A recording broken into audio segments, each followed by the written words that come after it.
గొప్ప మహాధన్యతని చెప్పి నేను భావిస్తూ ఉన్నాను. ఎందుకంటే ఈ 3 నెలలలో 90 రోజులు అనగా 100 రోజులు గతించిపోయినాయి. 100 రోజుల పైనే దేవాలయాలన్నీ కూడా ఎక్కడ చూసిన దేవుని యొక్క మందిరాలు తాళాలు వేయబడి ఏ ఒక్క మందిరం కూడా ద్వారం తెరవబడలేదు. ఇది దేవుని ఉగ్రత, దేవుడు ఇచ్చినటువంటి మహాధన్యతని కూడా చెప్పుకోవచ్చు. ఆయన ఇచ్చినటువంటి కృప, ఆయన యొక్క సన్నిధానంలో గడపడానికి యథార్థము కలిగినటువంటి జీవితాన్ని మనకు అనుగ్రహించాడు దేవుడు. అటువంటి యథార్థం కలిగినటువంటి హృదయముతో దేవుని యొక్క సన్నిధిలో చేరి నీ పూర్ణ హృదయముతో పూర్ణ ఆత్మతో దేవుని సేవించాలని చెప్పి భక్తుని దావీదు గారు కూడా సెలవించాడు. అటువంటి లేఖన భాగంలో చదువుకొని యథార్థ హృదయము కలిగి ఆయనకు ఇష్టమైనటువంటి వారముగా జీవించాలని చెప్పి ఈ యొక్క పునరుద్ధరణ దినంలో ప్రత్యేకంగా మీ అందరూ కోరుతా ఉన్నాను. ముందుగా నాకు ఈ అవకాశం ఇచ్చినటువంటి దైవజనులకు, పరిశుద్ధ దేవునికి మా యొక్క హృదయపూర్వక ధన్యవాదాలు తెలియజేసుకుంటూ పరిశుద్ధ లేఖన భాగంలోకి వెళ్ళిపోదాం. ప్రియులారా, ఈ ఉదయము ఈ పునరుత్థాన దినంలో దేవుడు మనకు అనుగ్రహించినటువంటి సత్యాలు యథార్థము కలిగి జీవించుట అనేటువంటి అంశంపై కొన్ని లేఖన భాగాల్లో ఈ దినం మనము జ్ఞాపకం చేసుకుందాం. పరిశుద్ధ గ్రంథము, కీర్తనల గ్రంథం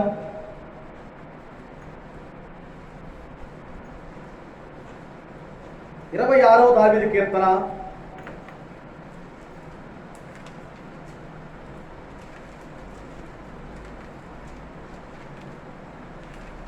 26వ దావీదు కీర్తన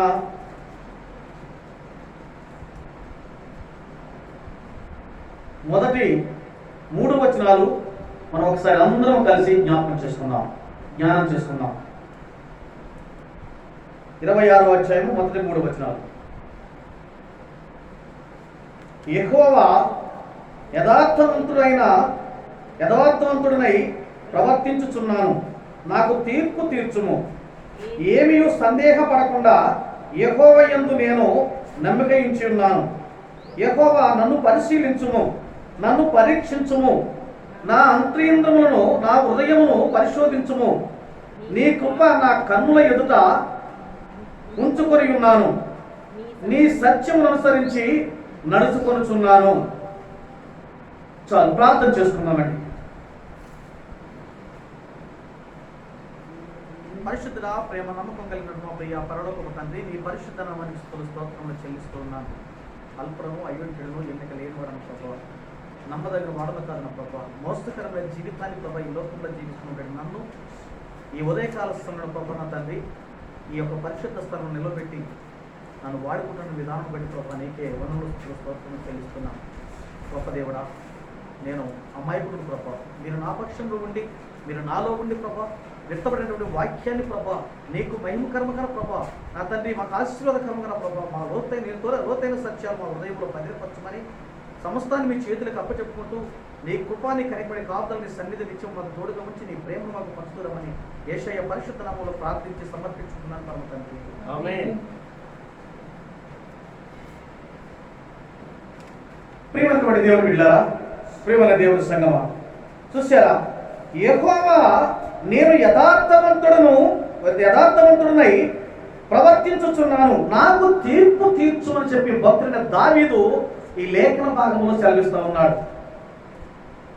తీర్పు తీర్చాలి అంటే నీకు ఏ విధంగా దేవుడు తీర్పు తీరుస్తాడు, ఏదైనా ఎటువంటి తీర్పును నువ్వు పొందబోతున్నావు ఒక్కసారి నువ్వు జ్ఞాపకం చేసుకోవాలి. ఉదయకాల సమయంలో అంత్య దినముల్లో ఉన్నాం, రాకడ సమయంలో ఉన్నాం.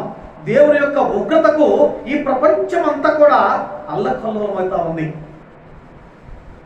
అనేక మంది దేవుని ఉగ్రతకు తట్టుకోలేక మరణాపాయంలోకి దిగిపోతా ఉన్నారు. అటు మరణాపాయంలో దిగిపోతున్నటువంటి వారి పక్షాన ఉందామా, యథార్థము కలిగినటువంటి జీవితాన్ని జీవిస్తూ ఆయనకి ఇష్టమైన రీతిగా జీవించేటువంటి జీవితాన్ని మనము అనుభవిద్దామా?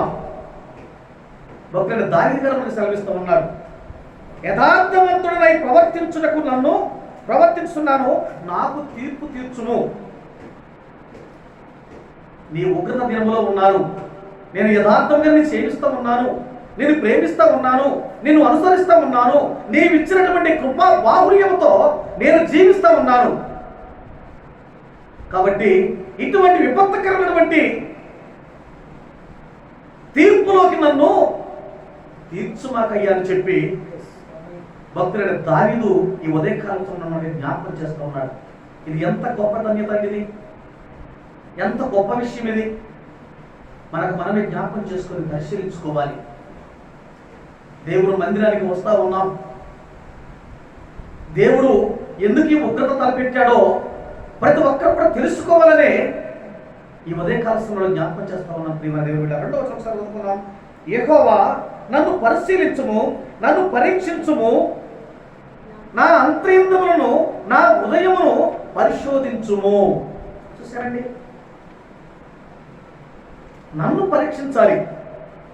నా హృదయాంతరంగములు పైకి మాట్లాడతాం, దేవా నేను నీ సొంతునే కదా, నేను నీ బిడ్డలే కదా, నీ సన్నిధికే వస్తున్నాను కదా, నువ్వు నన్ను ఎడబాకు, నన్ను విడవవాకని చెప్పి మనం ప్రార్థన చేస్తూ ఉంటాం, దేవుడికి మొరపెడతా ఉంటాం, దేవుడికి విజ్ఞాపన చేస్తూ ఉంటాం, దేవునికి అనునిత్యము కూడా మనము పశ్చాత్తాపడుతూ ఉంటాం. నువ్వు పడేటువంటి పశ్చాత్తాపంలోని, నువ్వు చేసినటువంటి ప్రార్థనలోని, నువ్వు ఆయనకు విన్నవించినటువంటి విన్నపంలోని నువ్వు పూర్ణ హృదయంతో దేవుని అంగీకరిస్తా ఉన్నావా? యథార్థము కలిగినటువంటి జీవితంతో దేవుని నువ్వు ప్రార్థిస్తా ఉన్నావా? సత్యమైనటువంటి జీవితంతో దేవునికి నువ్వు ప్రార్థన చేస్తా ఉన్నావా? అటువంటి ప్రార్థన కావాలి దేవునికి. అందుకే భక్తుడు దావీదు ఇక్కడ సెలవిస్తా ఉన్నాడు. ఒకసారి మనం 3వ వచనం కూడా జ్ఞాపకం చేసుకుందాం. నీ కృప నా కన్నుల ఎదుట ఉంచుకొని ఉన్నాను, నీ సత్యమును అనుసరించి నడుచుకుంటున్నాను. చూశారండి, నీ కృప నీ సత్యమును అనుసరించి నేను నడుచుకొనుచున్నాను. ఇలా నడుచుకొనుచున్నటువంటి నాకు ఈ విపత్కరమైనటువంటి జబ్బులేంటి, ఈ రోగాలేంటి, ఈ భయంకరమైన విపత్తు ఏమిటి? మనం జ్ఞాపకం చేసుకోవాల్సిన అవసరం చాలా ఉంది. ప్రియమైన దేవుని బిడ్డలారా, నన్ను పరిశోధించుకుంటున్నాడు దావీదు గారు. నీ సత్యము నా కన్నుల ఎదుట కనబడుతుంది. అవును, అందరం చూస్తూనే ఉన్నాం. ఈ ప్రపంచం అంతా కూడా అల్లకల్లోలంతో కరోనా వైరస్ బారిన పడి కొట్టుమిట్లాడుతుంది చివరి దినంలో. ఇది దేవుని ఉగ్రత, ఇది దేవుని యొక్క కోపాగ్ని, దేవుని యొక్క రౌద్రం అని చెప్పి నేను గట్టిగా ఒక్కడిని చెప్పగలను.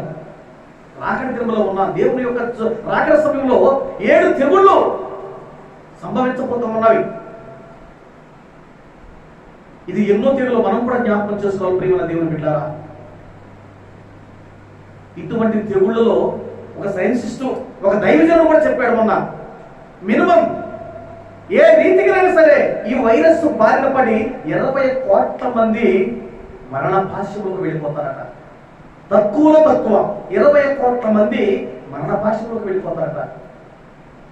అందులో నువ్వున్నావా, నేనున్నానా, మన సంఘం ఉన్నదా, మన బోనకల్ మండలం ఉన్నదా, మన గ్రామాలు ఉన్నాయా, మన కుటుంబం ఉన్నదా? ఒకసారి మనం జ్ఞాపకం చేసుకోవాలి. మీ యథార్థమైనటువంటి జీవితం జీవించకపోతే, సత్యమైనటువంటి జీవితము నీ కన్నుల ఎదుట చూస్తూ ఉన్నావు కాబట్టి, ఆయన ఉగ్రతకు నువ్వు పాలు పంపులు పొందుకోకుండా ఉండాలి అంటే, ఆయన కృపా సత్యమును బట్టి నువ్వు నిత్యము జీవించాలి అంటే, నీకు ఆ తీర్పుని నువ్వు వెంబడించకుండా ఉండాలి అంటే, యథార్థమైనటువంటి హృదయంతో దేవుని నువ్వు అంగీకరించాలి. అదే భక్తుడు దావీదు గారు ఒకసారి సెలవిస్తూ ఉన్నాడు.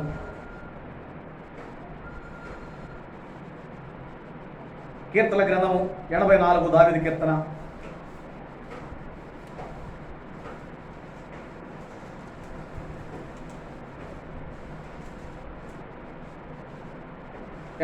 దావీదు కీర్తన 11వ వచనం ఒకసారి మనం జ్ఞాపకం చేసుకున్నాం. దేవుడైన యెహోవా 84:11 వచనాన్ని. దేవుడైన యెహోవా సూర్యుడును కేడమునై ఉన్నాడు. యెహోవా కృపయు ఘనతయు అనుగ్రహించును. యథార్థముగా ప్రవర్తించు వారికి ఆయన ఏ మేలును చేయకమానడు. చూసారండి, దావీదు సెలవిస్తున్నాడు. దేవుడైన యెహోవా సూర్యుడును కేడమునై ఉన్నాడు. నీకు చక్కని వెలుతురునిచ్చాడు. ఆయన ఇచ్చినటువంటి వెలుతురును జీవిస్తా ఉన్నావు. ఆయన ఇచ్చినటువంటి కృపను పొందుకుని జీవిస్తా ఉన్నావు. ఆయన రక్షణ కేడము నీకు ఉదయం నుంచి సాయంకాలం వరకు, సాయంకాలం పడుకునే నుంచి ఉదయం లేచే వరకు కూడా ఆయన రక్షణ కేడమును నీ ఖాళీగా ఉంచి ఉన్నాడు. అటువంటి గొప్ప ధన్యత ఇచ్చినటువంటి దేవునికి నువ్వు ఏ విధంగా యథార్థత కలిగి జీవిస్తూ ఉన్నావో నువ్వు జ్ఞాపకం చేసుకోవాలి, నువ్వు పరీక్ష చేసుకోవాలని చెప్పి భక్తుడిని దావీదు దగ్గర మనకి సాగిస్తూ ఉన్నాడు. ఒకసారి మన సామెత గ్రంథానికి వెళదాం. సొలొమోను గారు రాసినటువంటి సామెత గ్రంథం 11వ అధ్యాయము. సామెతల గ్రంథం 11వ అధ్యాయము 20వ వచనాన్ని మరొకసారి జ్ఞాపకం చేసుకుందాం, ధ్యానించుకుందాం. మూర్ఖ చిత్తులు యెహోవాకు హేయులు, యథార్థముగా ప్రవర్తించువారు ఆయనకిష్టులు. చూసారండి, ఎంతోమంది సేవకులు, దైవజనులు దేవుని యొక్క ప్రేమను పంచలేక, దేవుని యొక్క వాక్యాన్ని విస్తరించలేక, దేవుని యొక్క నామాన్ని ఎత్తి పట్టలేక కనుమరుగైపోతూ ఉన్నారు. నిన్న ఒక న్యూస్ వచ్చింది. ఒక పాస్టర్ గారు యూట్యూబ్లోనే ఒక పాస్టర్ గారు దేవుని యొక్క, ఎందుకంటే అటువంటి విపత్తకరమైన దినములో ఉన్నాం కాబట్టి నేను ఉదాహరణగా చెప్తున్నాను. యూట్యూబ్లో నేను వచ్చింది మొన్న. దైవజనుడు మందిరానికి ఒక అమ్మాయిని పిలిచి అసభ్యకరంగా ప్రవర్తించాడు. ఆ అసభ్యకరమైనటువంటి బాధలో ఆ అమ్మాయి గర్భము దాల్చింది. ఇది ఎంత ఘోరమైనటువంటి విపత్తి ఇది. ఒక దైవజనుడు, దేవుని వాక్య నామాన్ని ఎత్తి పట్టుకున్నటువంటి దేవుని కుమారుడు, ఒక సంఘ కాపరి, నిత్యము దేవుని ప్రేమిస్తూ అనేకులు దేవుని ప్రేమను పంచేటువంటి సేవకుడు, సేవ ముసుగులు నీవు ఎంత దుర్భరమైన జీవితాన్ని జీవిస్తా ఉన్నావో ఒక్కసారి జ్ఞాపకం చేసుకోవాలి.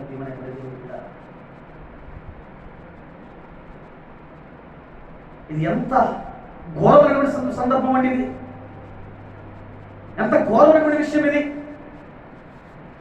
శావుకుని పేరులో, శావుకుని ముసుగులో మందిరానికి పిలిచి తలుపులు వేసి ఇటువంటి ఘోరానికి ప్రయత్నించాడంటే అటువంటి పాస్టర్ మనం ఏం చేయాలండి? ఏమైనా చేయడానికి మన చేతిలో సామర్థ్యత ఉన్నదా? మనం సమర్థులమా? మనం శక్తిమంతులమా? మనం తీర్పరులమా? తీర్పు తీర్చువాడు దేవుడు. తీర్పు తీర్చడానికి సిద్ధంగా ఉన్నాడు. అటువంటి తీర్పులు ఈ లోకంలో ఇప్పుడు సంభవిస్తూనే ఉన్నవి. అటువంటి తీర్పులు ఈ లోకంలో ఇప్పుడు పొందుతూనే ఉన్నాము. ఇటువంటి చెడు హృదయము కలిగి ప్రవర్తించువారు ఏమంటున్నాడు ఒకసారి మనం జ్ఞాపకం చేసుకున్నాం. 84:11 ఒకసారి మనం చదువుకుందాం. సామెత గ్రంథం 11:20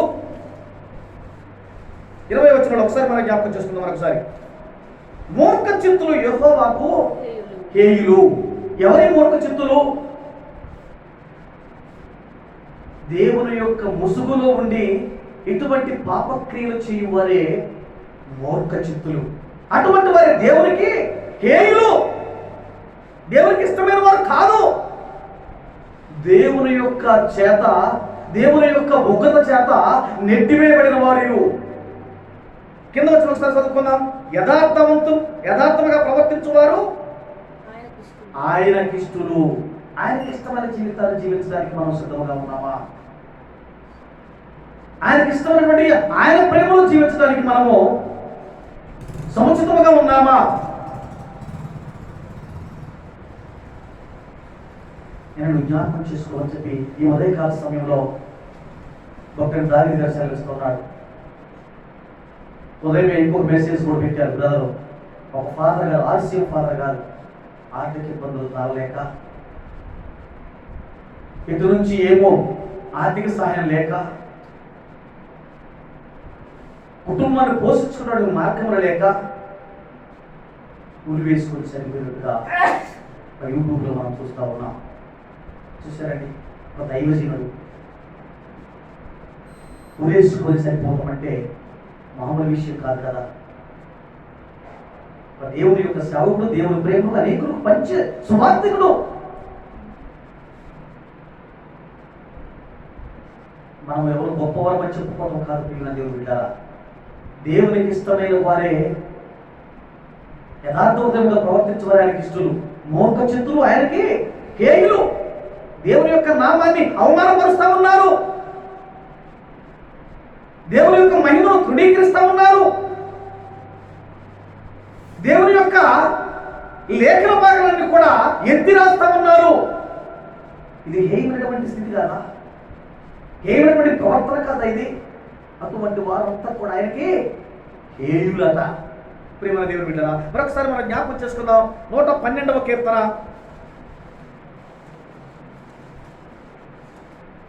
112వ దావీదు కీర్తన 2వ వచనం ఒకసారి జ్ఞాపకం చేసుకుందాం. యథార్థముగా జీవించి ఆయనకి ఇష్టమైన జీవితాన్ని జీవిస్తే ఏ విధంగా ఉంటామో ఒకటి దావీదు గారు ఇక్కడ సెలవిస్తూ ఉన్నాడు. 112వ దావీదు కీర్తన 2వ అధ్యాయం 2వ వచనం. వాని సంతతి వారు భూమి మీద బలవంతులగుదురు, యథార్థవంతులు వంశపు వారు దీవింపబడుదురు. 3వ వచనము. కలిమియు సంపదయు వాని ఇంట నుండును, వాని నీతి నిత్యము నిలుచును. 4వ వచనము. యథార్థవంతులకు చీకటిలో వెలుగు పుట్టును, వారి కటాక్షమును వాత్సల్యమును నీతియు గలవారు. చూశారండి, ఎంత గొప్ప లేఖనాలు, గొప్ప దావీదు గారు చూస్తున్నారు.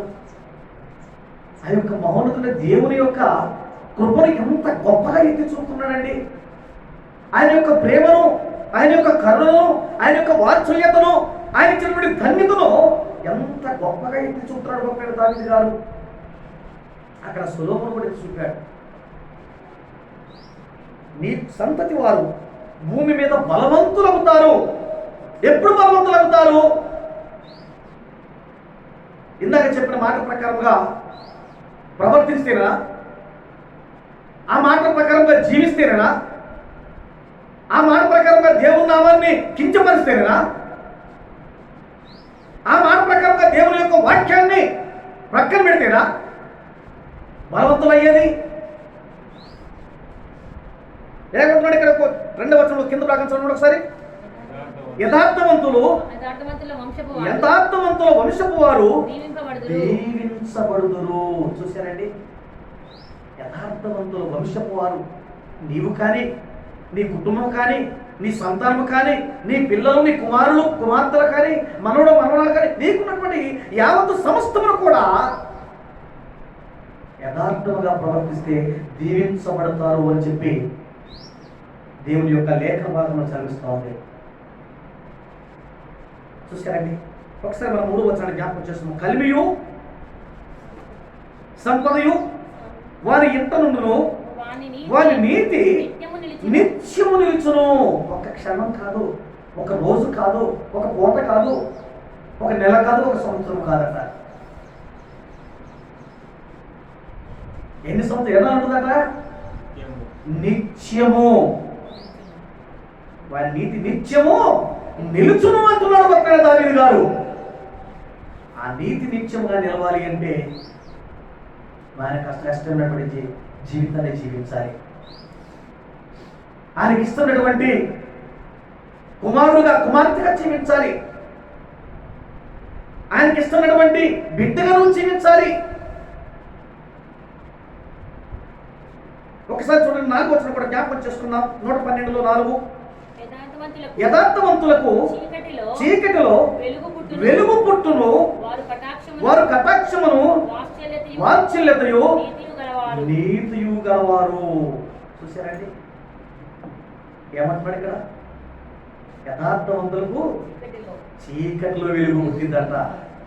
చూసారండి ఎంత గొప్ప వాక్యం ఇది, ఎంత గొప్ప ధన్యత ఇది. నిన్న బోర్కల్లో కరోనా వైరస్ ఒక వ్యక్తికి సోకిందంటే ఈ మండలంలో ఉన్న సిటీ అంతా కూడా అప్రమత్తమయ్యి గజ వడికిపోతున్నారు. దినం నుంచి ఎందుకు ఈ వరకు పుట్టవలసి వచ్చింది? ఎందుకు ఈ కడకడ రావాల్సి వస్తా ఉంది? ఎందుకు భయపడవలసి వస్తుంది? నువ్వు ఇక్కడ ఏదో ఒక లోపం చేస్తా ఉన్నావు. నువ్వు నడిచే నడకలోనో, నువ్వు మాట్లాడే మాటలోనో, నువ్వు చేసే పనిలోనో ఏదో ఒకటి వంకరకరమైన జీవితాన్ని జీవిస్తూ ఉంటేనే ఎటువంటి ఉత్పత్తికి గురవుతారని చెప్పి ఒకరిని దారిగా శ్రమిస్తూ ఉన్నాడు. ఎందుకు వంకరకరమైన జీవితము? దేవుని సన్నిధికి వస్తా ఉన్నావు, దేవునికి ఇష్టమైన బిడ్డగా జీవించు. నువ్వు జీవించి నీకు దేవుడు ఇచ్చినటువంటి ఆయుష్ ఉన్నంత వరకు, నీకు దేవుడు ఇచ్చినటువంటి శ్వాస ఉన్నంత వరకు నువ్వు ఆయన సన్నిధికి వస్తున్నావు కాబట్టి ఆయనకి ఇష్టమైన బిడ్డగా యథార్థముగా కలిగి జీవించమని చెప్పి ఒకరిని దారిగా శ్రమిస్తూ ఉన్నాడు. చూసారండి, నువ్వు యథార్థంగా జీవిస్తే చీకటిలో నడిచినా కూడా నీకు వెలుగు పుడుతుందట. అందుకే ఈ మధ్య ఒక కవి అన్నాడు, మారని దేవుడు నీవేనయ్యా, మరుగై ఉండలేను నీకు యేసయ్యా అంటున్నాడు. ఆయన ఇప్పుడు కాదు, నిత్యము యుగములు మారని దేవుడు. ఆయనకు ఎక్కడ మరుగై ఉంటావు? నువ్వు ఎక్కడ దాక్కోవడానికి నీ స్థలం ఉన్నది?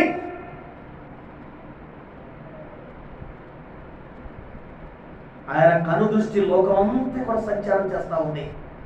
నువ్వు ఎక్కడ నిలుచున్నావో, ఎవరితో మాట్లాడుతున్నావో, ఏ పని చేస్తా ఉన్నావో, నువ్వు ఏమి తింటున్నావో, ఏమి తాగుతున్నావో,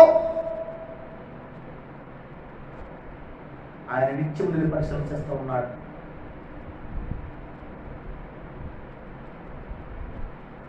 ఇలా 3 నెలల నుంచి పరిచర్య లేదు,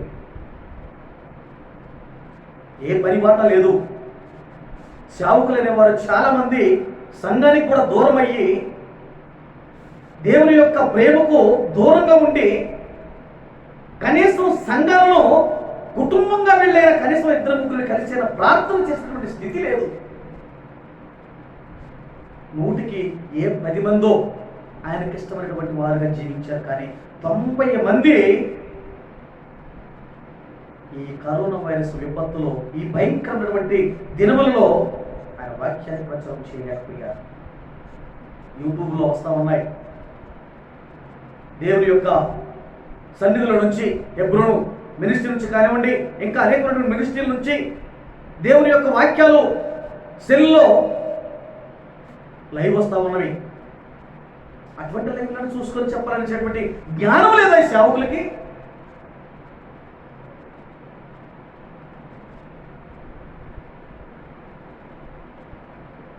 మొన్న ఇక్కడే రావినతల్లోని ఒక ఇంట్లో ఆ కుటుంబం అంతా రోగాలు పడిపడిపడ్డారు, జ్వరంతో ఉన్నారు, భయంకరమైన విపత్తులో ఉన్నారు.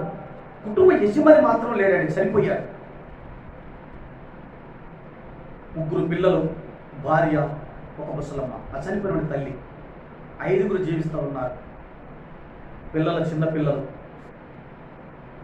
తల్లి పని చేస్తేనే వీళ్ళు 4 కూడా జీవించాలి, జీవనం గడుపుకోవాలి. ఈ భయంకరమైన విపత్తులో ఎవరు పనికి పిలిచిన వారు లేరు, ఎవరు ఆదుకునేవారు లేరు, ఎటువంటి పారితోషికం లేదు, ఎక్కడి నుంచి ఆర్థిక సాయం ఎవరు చేసిన వారు లేరు.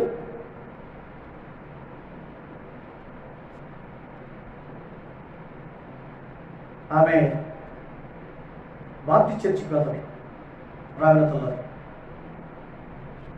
అన్న మేము ఈ పరిస్థితులు ఉన్నాయి, మా చెల్లింటికి వెళ్ళి ఊరిని చూద్దామని. అన్న ఒకసారి మా ఇంటికి రండి అన్న, ప్రార్థన చేతుగా. ఇది గొప్ప చెప్పుకోవడం కాదు ప్రేమ. దేవుని యొక్క ప్రేమను పంచాలి, దేవుని యొక్క మనకి ఇచ్చినటువంటి ఆ ప్రేమను వారికి తెలియచేయాలి. ఎటువంటి విపత్తకరమైనటువంటి దినములను మనం పోషించుకుంటూ వచ్చాడు దేవుడు.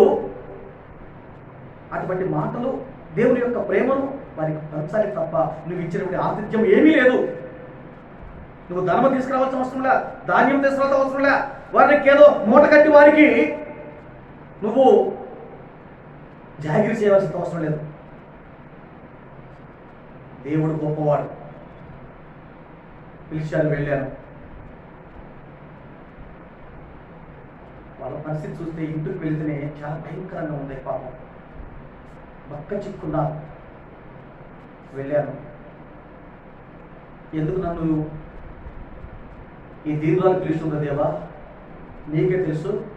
నేను చేసే ప్రార్థన మీ పాల్సంలో చేర్చుకొని మోకరించి ఆ కుటుంబం అంతా కూర్చోబెట్టి ప్రార్థన చేశాను. నేనేమి ఇవ్వదా, నా జీవితంలో కూడా చిల్లి పైస లేదు, నాకు ఎటువంటి ఆర్థిక స్థోమత కూడా లేదు. దేవుని మీద ఆధారపడి జీవిస్తున్నాను నేను. దేవుడే నా కాపరి, దేవుడే నా పోషకుడు, దేవుడే నా రక్షణ ఆధారము, నా జీవనాధారం కూడా. నేను ఆయన మీదే జీవిస్తూ ఉన్నాను. నా జీవితంలో ఒక్క రూపాయి కూడా లేదు. బైబిల్లో చూస్తే 10 రూపాయలు ఉన్నాయి. అమ్మ నా దగ్గర ఏమీ లేవు, కానీ ప్రార్థన చేశాను. ఈ 10 రూపాయలు నా చేతిలో పెట్టాను. ఇది ఉంచమ్మా. అన్నయ్య నా దగ్గర ఏమి లేదు, కానీ కోట బియ్యం తీసుకొచ్చాను, 1 కేజీ బస్తా తీసుకెళ్ళాను. నేను నీకు ప్రత్యేకమైన ఉన్నారు, నీ బిడ్డలు పెట్టామన్నా. చూడండి ఎంత ప్రేమగా ఉంది. కేజీ బియ్యం, కోట బియ్యం నీకు ఇస్తాను, దైవజనుడిగా నువ్వు వచ్చావు, సేవకుడుగా నీకు ప్రార్థన చేసావన్నా, ప్రార్థన చేసిన సేవకుడు ఒట్టికి పంపించకూడదని చెప్పి కేజీ బియ్యం పోసుకోవాలి. ఎంత గొప్ప ప్రేమ ఇది! ఇది దేవుడు కనపరిచిన ప్రేమ. నేను ప్రార్థించి ఇంటికి వెళ్ళాను. సాయంత్రం 4 గంటల తర్వాత మా చెల్లి దగ్గరకు వచ్చి ఫోన్ నెంబర్ తీసుకుని నాకు ఫోన్ చేసింది. అన్నయ్య మీరు వెళ్ళిన 1 గంటకే మా అన్నయ్యోళ్ళు 1 కింట బియ్యం తీసుకొచ్చారు అన్నయ్య, 1000 రూపాయలు ఇచ్చిపోయాడు అన్నయ్య, వాళ్ళు సమృద్ధిగా ఉన్నామయ్య అని చెప్పని ఆ చెల్లి ఫోన్ చేసింది. చూసారండి, తినడానికి కోట బియ్యం తింటున్నారు. కింట బియ్యం 2 బస్తాలు పట్టించుకొని వాళ్ళ అన్నయ్య తీసుకొచ్చి 1000 రూపాయలు చేతులు పెట్టి ఆ కుటుంబాన్ని పోషించుకోమా, నీకు తోడు లేదు కదా అని చెప్పని సహాయం చేసిపోయారు. ఇది ఎవరి ప్రేమ అనుకుందాం? ఎవరిచ్చినటువంటి దాతృత్వం అనుకుందాం? ఎంత గొప్ప ధన్యతండి ఇది! మనం చేసిందేంటి? మనం వారికి ఆప్యాయతగా పలకరించి ప్రార్థన చేయడమే తప్ప నువ్వేమి నీ దగ్గర నుంచి వారికి ఇవ్వవలసినటువంటి అవసరం లేదు కదా. ఉంటే ఒకవేళ ఇవ్వచ్చు, లేని పక్షంలో నువ్వు ప్రేమతో ప్రార్థన చెయ్యి. అప్పుడే నువ్వు నడుచున్నటువంటి త్రోవలో నీకు చీకటిలో వెలుగు పుట్టును అంటున్నాడు పడుతున్నాడు. దానిది కాదు. అమ్మ మా చర్చికి రా, మా వచ్చే వారం నుంచి చెప్పాను నేనంటే, ఆమె నేను చర్చిలో ఎక్కడ ఆడబడిపోయినా ఎట్లా అన్న తర్వాత నేను మనకి సోకలే అని చెప్పాను. మరి సర్లే అమ్మ, గొప్పది ప్రైజ్లేడమ్మా, మంచిగా విశ్వాసంతో జీవించు, నీ కుటుంబాన్ని పోషించేవాడు దేవుడు, నీకు రక్షణాధారమైన దేవుడు ఉన్నాడు, ఆయన మీద భారం వేయి. నీకోసం ప్రాణం పెట్టిన దేవుడు నేను పోషించలేడా? ఇటువంటి పరిస్థితుల్లో అనేకులు నీకంటే తత్పరంగా ఇంకా రోడ్ల పక్కన జీవిస్తూ ఉన్నారు, వికట జీవులుగా పడిపోతూ ఉన్నారు. అటువంటి వారిని కూడా పోషిస్తూ ఉన్నాడు దేవుడు. నిన్నెందుకు పోషించడమ్మా? నీ విశ్వాసం కావాలి, నీ యథార్థ ఉదయం కావాలి, నీ ప్రేమను దేవుడు పరిశీలన చేయాలి. నిత్యము నీకు ఆయన కనుదృష్టి నీ కుటుంబం పైన ఉంటుంది. జ్ఞాపకం చేసుకోమని చెప్పని భయం చెప్పాను, ప్రేమతో పంచాను, ప్రార్థన చేసి వచ్చాను. ఎంతకంటే ఇంకేం చేద్దామని మనం దైవసేవకులు చూసారండి. ప్రేమ దేవుని బిడ్డ, మరొకసారి మనం కొంచెం ముందుకు వెళదాం. 2 కొరింథీయులకు రాసిన పత్రిక అపోస్తలుడైన పౌలు గారు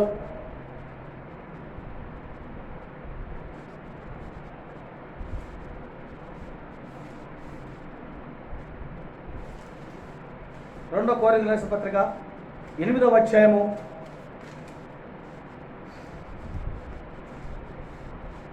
2 కొరింథీయులకు రాసిన పత్రిక అపోస్తలుడైన పౌలు గారు కొరింథీయుల సంఘానికి రాస్తా ఉన్నాడు. 8వ అధ్యాయము 8వ వచనం ఒకసారి మనం జ్ఞాపకం చేసుకుందాం.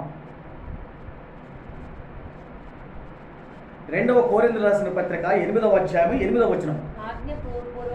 ఆజ్ఞపూర్వకముగా మీతో చెప్పుటలేదు, ఇతరుల జాగ్రత్తను మీకు చూపుట చేత మీ ప్రేమ ఎంత యథార్థమైనదో పరీక్షింపవలనని చెప్పుచున్నాను.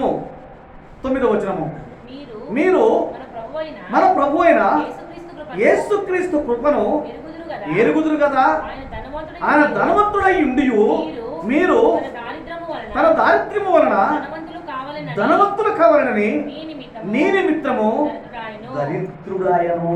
చూసారండి, ఇదే వాక్యాన్ని పరిచారండి. నేను ఆయన ధనవంతుడై ఉన్నాడు, రాజులకు రాజై ఉన్నాడు, నీకోసం దరిద్రమైనటువంటి దుర్భరమైన జీవితంలోకి వెళ్ళాడు, నీకోసం ప్రాణం పెట్టాడు ఆయన. కాబట్టి నీ ఆపదకాల సమయంలోని నీకు ధనమును చేకూర్చువాడు ఆయనే, నిన్ను పోషించువాడు ఆయనే, నిన్ను రక్షించువాడు ఆయనే, నిన్ను నడిపించువాడు ఆయనే, నిన్ను కాపాడువాడు కూడా ఆయనే. నిత్యం నిన్ను ఆశీర్వదిస్తూ ఉంటాడు దేవుడు.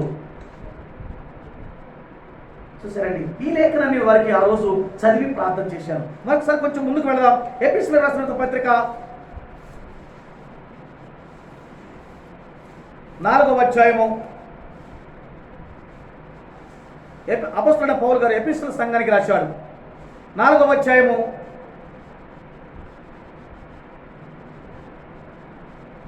24వ వచనం ఒకసారి మనం జ్ఞాపకం చేసుకుందాం.